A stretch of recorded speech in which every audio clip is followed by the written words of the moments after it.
Why are fewer people packing their bags for Las Vegas these days? Once known as the city that never sleeps and the ultimate destination for fun, fortune, and bright lights, Vegas is starting to show cracks in its dazzling facade. From costly homes that stretch budgets to the unbearable summer heat and a cooling tourism industry, the reasons behind the city's slipping charm are piling up fast. But is this just a temporary slump or the start of a deeper change for Sin City? Stick around as we break down the 5 biggest reasons why people are choosing not to move to Las Vegas anymore and uncover the most surprising truth about what's really driving them away in 2025. Number 5, water challenges. Las Vegas is a city built right in the heart of one of the driest deserts you can find on Earth, the Mojave Desert. So from the very beginning, water has been the city's weakest point, its Achilles heel. If you travel to any place in the world where water flows freely, it's hard to grasp just how tricky things can get when you have to survive in a desert city with limited water. You might have heard from local officials about all the cool conservation statistics they brag about. They say Las Vegas actually uses less water today than it did 2 decades ago, even though the population has exploded with an extra 500,000 people calling the city home. Sounds like a win, right? Well, not so fast. While the numbers look impressive on paper, the bigger picture tells a much grimmer story. You see, Las Vegas gets most of its water from the Colorado River, a massive river that carves through several states, a vital lifeline for millions, and one very important part of that system is Lake Mead. But here's the thing. Lake Mead is currently sitting at its lowest level since way back in the 1930s. For some context, this means the reservoir is gradually becoming empty. This is caused by decades of overusing the river, plus the rising temperatures and drying trends caused by climate change. The Colorado River simply doesn't have as much water to give anymore, and this shortage is stirring up big fights among the states that depend on it. Arizona, California, Nevada, they're all racing to claim their share of the water. Now, this ongoing tension isn't just something you read about in the news. It trickles down into the everyday lives of Las Vegas residents. For example, if you come here hoping to have a lush green lawn or a beautiful water fountain in your backyard, think again. Lawns are being ripped out and replaced with desert-friendly plants that hardly need water. People have to follow strict watering schedules for their plants or face serious fines. The days of watering whenever you want are long gone. Many locals feel the sting of all these water restrictions while watching insane amounts of Colorado River water flow west to California's huge agriculture industry. It's like their water is being siphoned away while they're forced to cut back. This sense of unfairness makes the conservation rules even more frustrating, especially for families looking ahead for their kids. If you live here, it's hard not to feel like you're paying a high price for someone else's benefit. With limited water supply and the fact that Las Vegas sits in the heart of a desert, it's no surprise that Vegas's summers are one of the hottest in the country. Number 4, Las Vegas's summers are dangerously hot. If you think you've experienced summer heat before, please hold my beer. There's something I need to explain to you. Las Vegas isn't just hot, it's dangerously hot. We're talking about life-changing, almost unbearable heat that shapes everything about living in this city. To put it into perspective, if you come to Vegas in the spring, say March or April, you might fall in love with the weather. But then, fast forward a couple of months to July. That dreamy spring air turns into something else entirely. Suddenly, the temperature is soaring past 115 degrees Fahrenheit. And if you don't get what that means, here's some context. Typical fever starts at about 100.4 degrees Fahrenheit, with serious fever around 101.5 degrees Fahrenheit. 115 degrees Fahrenheit body temperature is a medical emergency. If that doesn't sink in, consider this. Water boils at 212 degrees Fahrenheit, so 115 degrees Fahrenheit is just over half that, warm enough for some beverage preparation. This makes Las Vegas summers one of the hottest in North America. And it's not just the sun beating down on you, it's the city itself. Las Vegas is packed with concrete, asphalt, and buildings. This combination creates what experts call the urban heat island effect. Basically, all that dark pavement and concrete soak up the sun's energy during the day and slowly release it at night. turning the whole city into a giant oven that hardly ever cools off. If it were the 80s or 90s, you might have shrugged this off or turned on a small fan inside your home. But in 2025, things have gotten way worse because of climate change. The hot season isn't just summer anymore. It's getting longer, sometimes lasting well into September. Do you know what that means? No relief for months. We're talking about weeks and weeks of triple-digit temperatures, where even the so-called dry heat feels anything but comfortable. That old joke about dry heat not being so bad. Yeah, it stops being funny after a while, especially when the thermometer reads over 100 degrees for days or weeks. Las Vegas ranks as one of the top cities in the entire United States for heat-related emergencies. The only place that's hotter or more dangerous in that way is Phoenix, Arizona. Older people and folks with health problems get hit the hardest. But to be honest, no one is truly safe when that much heat hits day after day.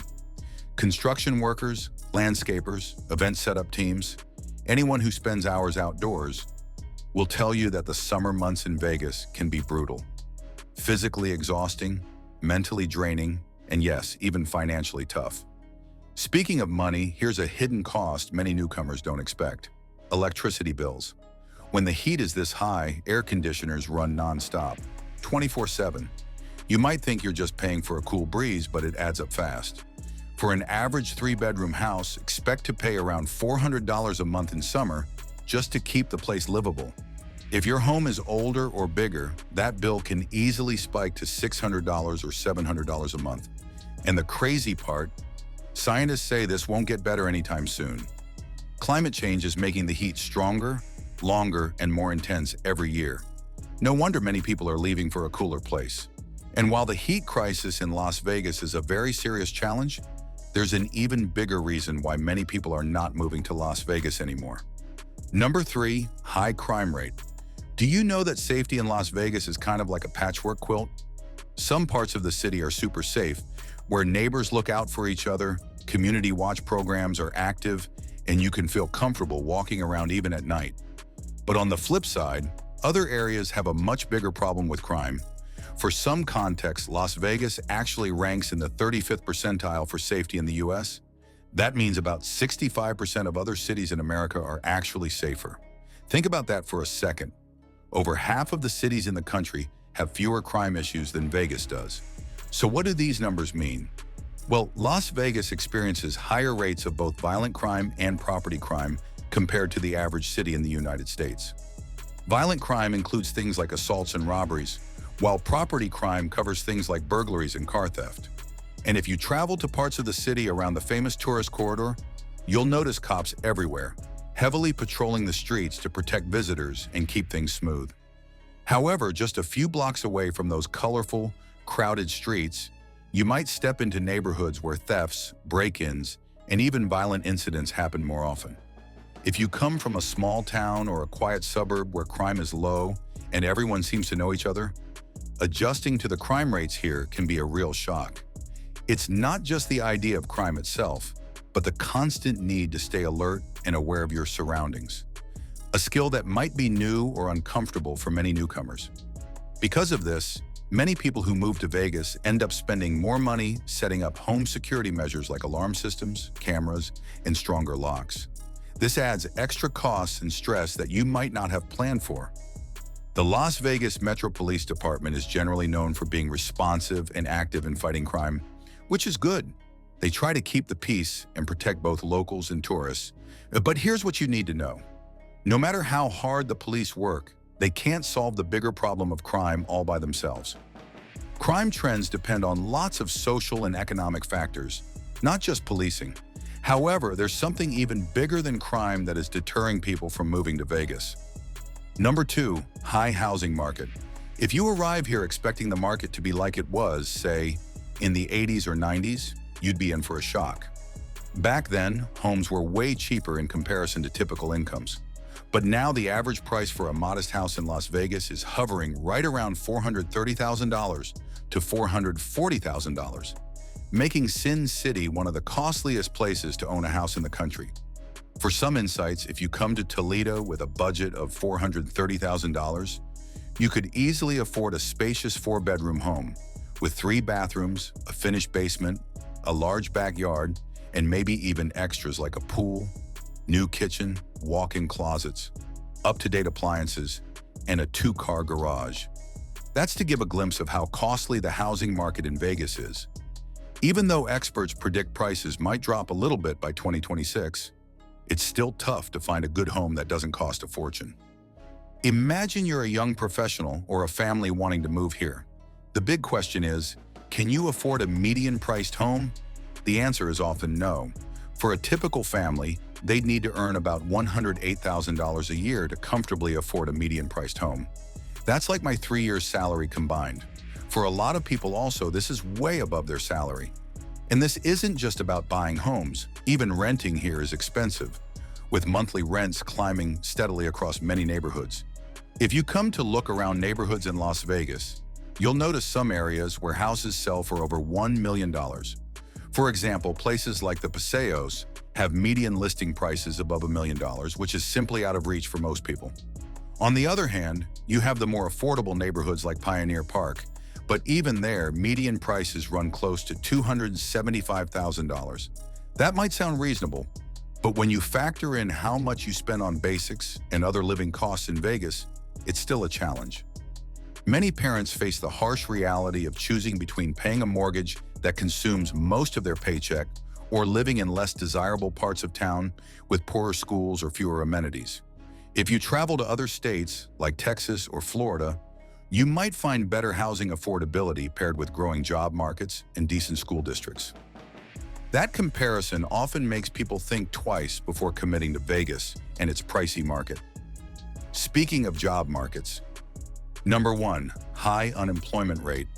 When talking about why so many people are hesitant to move to Las Vegas in 2025, one of the biggest reasons is the high unemployment rate.